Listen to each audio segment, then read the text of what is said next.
ये जूतों के काबिल हैं। ये इमरान खान के नाम पे वोट लेते हैं, फिर बाद में ये पैसे लेके ये अपना ज़मीर बेचते हैं। ईमानदारी उसकी सबसे बड़ी यही है कि बंदा स्टोन है, अपनी जगह पे मौजूद खड़ा है, अपने पाँव पे खड़ा है, अंदर से अभी भी लड़का रहा है सब मुनाफों को। यही से लोग हैं कि पीटीआई के नाम पे इन लोगों से इज्जत ली, वोट दिया, बहुत अक्सरियत से उसको पास किया।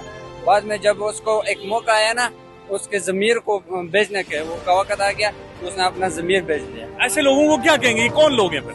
मैं तो ये समझता हूँ कि सारे आवाम को चाहिए कि इन लोगों से बाइकाट करे, इनको कोई इज्जत ना दे, जहाँ पर दे के उसको मार दे, क्योंकि उसने पीटीआई का हक छीन लिया है। मार देना तो हक नहीं है बरए चार्ज के लिए। हाँ बिल्कुल, उसके खिलाफ स्ट्राइक करना चाहिए।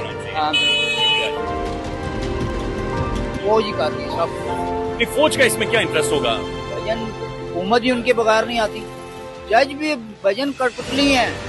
That was really very rubbish and I condemn it.